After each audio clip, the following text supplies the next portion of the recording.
চার যুগের মধ্যে ত্রেতা যুগ, তো ত্রেতা যুগে কোন রূপে আসেন? চৈতন্য মহাপ্রভু। কলিতে বলছেন চৈতন্য মহাপ্রভু। এরকম সনাতন ধর্মীয় বিভিন্ন কুইজ ভিডিও পেতে চ্যানেলটি সাবস্ক্রাইব করুন, ভিডিওটি লাইক কমেন্ট এবং শেয়ার করে সনাতন ধর্মের প্রচারে সহযোগিতা করুন। হরে কৃষ্ণ। হরে কৃষ্ণ। হরে কৃষ্ণ। দাদা কেমন আছেন? ভালো আছি। দাদা আপনি কেমন আছেন? ভালো আছি ভগবান। দাদা আপনার নাম? অরূপচন্দ্র সাহা। অরূপচন্দ্র সাহা। দাদা আপনার নাম কি? আমার নাম প্রান্ত বণিক। কি নাম? প্রান্ত বণিক। প্রান্ত বণিক। অসংখ্য ধন্যবাদ দাদাদের। ধন্যবাদ আপনাদের আমাদের এই বৈদিক টিভি চ্যানেলের কুইজ পর্বে অংশগ্রহণ করার জন্য। তো আমাদের এই কুইজ পর্বে 5টি প্রশ্ন থাকবে। এই 5টির মধ্যে 4টির উত্তর দিতে পারলে আপনাদের একটা বিশেষ পুরস্কার উপহার রয়েছে। তো আপনারা কি প্রস্তুত? জি প্রস্তুত। দাদা আপনি প্রস্তুত। অসংখ্য ধন্যবাদ আপনাদের আমাদের সময় দেওয়ার জন্য। তো আমরা আপনাদের প্রশ্ন করব। তো প্রথম প্রশ্ন হচ্ছে, তো এই যে মন্দিরে বেড়াতে আসছেন আপনারা, এটা কোন মন্দির? এটা লক্ষ্মীনারায়ণজির আখড়া। লক্ষ্মীনারায়ণ। দাদা কি মন্দির এটা? এটা দেবক লক্ষ্মীনারায়ণ মন্দির। লক্ষ্মীনারায়ণ। তো এই যে বিগ্রহ দর্শন করছেন ভিতরে মন্দিরে? হ্যাঁ দর্শন। মন্দিরে কি বিগ্রহ রয়েছে? লক্ষ্মীনারায়ণ। কি বিগ্রহ রয়েছে দাদা মন্দিরে? লক্ষ্মীনারায়ণ মূর্তি রয়েছে। লক্ষ্মীনারায়ণ বিগ্রহ। তো অসংখ্য ধন্যবাদ আপনাদের। তো আমাদের এই কুইজ পর্বের প্রথম প্রশ্ন হচ্ছে যে এই লক্ষ্মী নারায়ণ অর্থাৎ নারায়ণ কোন যুগের? সত্য যুগে। কোন যুগের? সত্য যুগে। শিওর সত্য যুগের? জি সত্য। একটু ভালোভাবে বলেন। না আমি শিওর। শিওর? দাদা উনি বলছে যে সত্য যুগের নারায়ণ। এটা কি সঠিক? সঠিক। সঠিক তো? সঠিক। অসংখ্য ধন্যবাদ আপনাদের। তো আপনাদের প্রথম প্রশ্নের উত্তর সঠিক হয়েছে। তো এবার আমরা যাব দ্বিতীয় প্রশ্নে। তো এই যে নারায়ণ, নারায়ণের কয়টি হাত? 4টে। কয়টি হাত? 4টে। 4টি না আরও বেশি আছে? 4টে। ভালো করে দর্শন করেছেন নারায়ণ বিগ্রহ? হ্যাঁ দর্শন করছি। দাদা কয়টি হাত? 4টি? 4টি হাত। 4টি হাত। ভালো করে দেখেছেন তো? হ্যাঁ দেখেছি 4টি হাত। এই যে নারায়ণের 4 হাতে কি কি রয়েছে?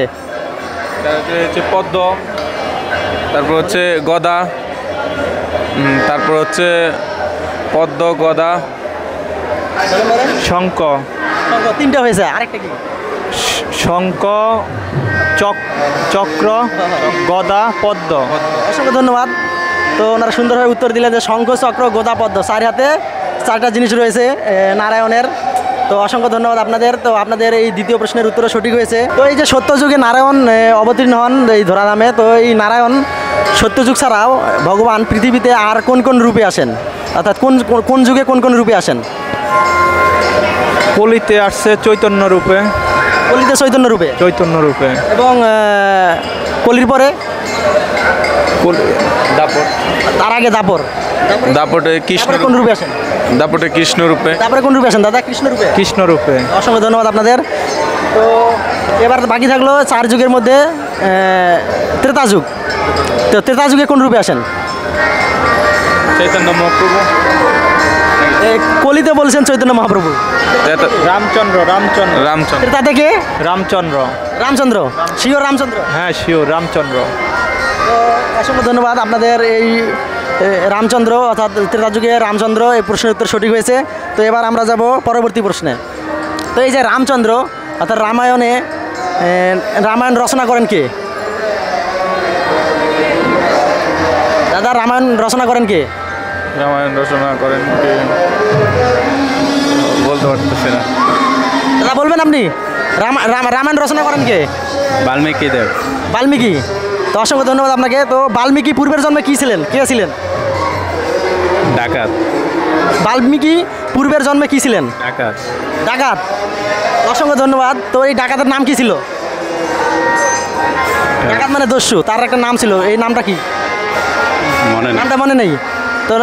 ডাকাতের নামটা হচ্ছে রত্নাকর, অর্থাৎ রত্নাকর দস্যু, তাই তো? অসংখ্য ধন্যবাদ আপনাকেও তো এই সুন্দরভাবে উত্তরটা দেওয়ার জন্য। তো আপনাদের অসংখ্য ধন্যবাদ। তো আপনারা সবগুলো প্রশ্নের উত্তর দিয়েছেন অনেক সুন্দরভাবে, তো একটি পারেন নেই। তো এবার আমরা যাব পরবর্তী আরেকটি প্রশ্নে। একজন দেবী রয়েছেন, অর্থাৎ আমরা সব দেবীর কাছেই দেবদেবীর কাছেই অনেক কিছু প্রার্থনা করি, ধন সম্পদ টাকা পয়সা এবং আমরা যাতে ভালো থাকি সুস্থ থাকি এবং ঐশ্বর্য অনেক কিছু আমরা প্রার্থনা করি। তো একজন দেবী রয়েছেন যেই দেবীর কাছে আমরা ভগবানের প্রতি যাতে আমাদের ভক্তি হয়, কৃষ্ণ ভক্তি অর্জন হয়, ভগবানের প্রতি ভক্তি হয়, এই ভক্তি প্রার্থনা করি এই দেবীর কাছে। এই দেবীর কাছে আমরা কোনো কিছু প্রার্থনা করি না, শুধু এই ভক্তিই প্রার্থনা করি। তো এটা কোন দেবী? তুলসী দেবী। দাদা কি বলছেন উনি? তুলসী দেবী। এটা কি সঠিক? দাদা তুলসী দেবী এটা সঠিক? তুলসী দেবী। তুলসী দেবী। তুলসী দেবী। তো এই তুলসী দেবীর কাছে কিভাবে জানলেন যে তুলসী দেবীর কাছে আমরা কোনো কিছু চাই না? তুলসী দেবীর কাছে যে আমরা কোনো কিছু চাই না, এটা কিভাবে বুঝলেন? বলেন। তুলসী দেবীর কাছে আমরা নিরাকারভাবে উপাসনা করি, ঠিক আছে? মানে ওনার কাছে কিছু চাওয়া থাকে না, ওনাকে ভক্তি সহকারে উপাসনা করি যাতে উনি আমাদের মঙ্গল করে। তুলসী দেবীর কাছে আমরা সবসময় নিরাকারভাবে উপাসনা করি, মানে নিষ্কামভাবে, নিরাকার না, নিষ্কামভাবে উপাসনা করি, মানে ভক্তি সহকারে উপাসনা করি, মানে ভগবানের প্রতি ভক্তি হয় যাতে, এই জন্য। মানে ওনার কাছে কিছু চাওয়া থাকে না, ওনাকে আমরা ভগবান রূপে দেখি, মানে ভগবানের অংশ রূপে দেখি। অসংখ্য ধন্যবাদ। তো উনি বলতে চাইছেন যে ওনার কাছে আমরা কিছু চাই না। তো আমাদের সবার গৃহে কিন্তু তুলসী বৃক্ষ রয়েছে, অর্থাৎ তুলসী দেবী রয়েছে। তো আমরা এই তুলসী পূজা করি, অন্য অন্য দেবদেবীর পূজা করি, আমরা অনেক কিছু কামনা বাসনা করে, কিন্তু তুলসী দেবীর কাছে আমরা কিন্তু কোনো প্রার্থনা করি না, কোনো কিছু চাই না, তাই তো? অসংখ্য ধন্যবাদ। তো তুলসী প্রণাম মন্ত্র আপনি জানেন? একটু বলেন দেখি। চর্চা কম তো। বিন্দায় তুলসী দেবী পিয়সী তুলসী, ওরকম। তো ওনার এটা মুখস্থ ছিল, কিন্তু চর্চা না থাকার কারণে একটু মানে সমস্যা হচ্ছে। তো এটা চর্চা করতে হবে অবশ্যই, তাহলে কি হবে, মানে প্রতিদিন আপনি তুলসী দেবীকে যদি প্রণাম করেন তাহলে এটা আপনার চর্চা থাকবে, মুখস্থ থাকবে। তো আসলে আমাদের কি এই মানে প্রতিদিন এটা চর্চা করা হয় না, তাই তো? তো অসংখ্য ধন্যবাদ আপনাদের আমাদের এই কুইজ পর্বে অংশগ্রহণ করার জন্য। তো আমাদের এই বৈদিক টিভি চ্যানেলের পক্ষ থেকে আপনাদের জন্য একটা বিশেষ পুরস্কার রয়েছে, একটি ছোট্ট গ্রন্থ। তো এই গ্রন্থটা আপনারা দুইজনে শেয়ারে পড়বেন একসাথে। তো এই যে গ্রন্থটা দিয়েছি আপনাদের, এই গ্রন্থটাতে আমাদের যে প্রয়োজনীয় মন্ত্র, অর্থাৎ সনাতন ধর্ম অবলম্বী হিসেবে আমাদের কী কী মন্ত্র প্রয়োজন এবং কী কী করা প্রয়োজন, এই সম্পর্কে আপনারা জানতে পারবেন। এবং গ্রন্থটা অবশ্যই আপনারা মনোযোগ সহকারে পড়বেন। হরে কৃষ্ণ। তো এই গ্রন্থটা পড়বেন তো আপনি? হ্যাঁ পড়বো। আপনারা পড়বেন তো? অবশ্যই পড়বো। অসংখ্য ধন্যবাদ আপনাদের। হরে কৃষ্ণ। তো সবাই একসাথে একবার হরে কৃষ্ণ মহামন্ত্র বলেন। হরে কৃষ্ণ কৃষ্ণ কৃষ্ণ হরে হরে, হরে রাম রাম রাম হরে হরে। হরে কৃষ্ণ। অসংখ্য ধন্যবাদ আপনাদের। হরে কৃষ্ণ। এটা পড়বেন, এখানে মন্ত্র সব আছে, মন্ত্রগুলো মুখস্থ করবেন। আর তুলসী প্রণাম মন্ত্র আপনি এরকম সনাতন ধর্মীয় বিভিন্ন কুইজ ভিডিও পেতে চ্যানেলটি সাবস্ক্রাইব করুন, ভিডিওটি লাইক, কমেন্ট এবং শেয়ার করে সনাতন ধর্মের প্রচারে সহযোগিতা করুন। হরে কৃষ্ণ।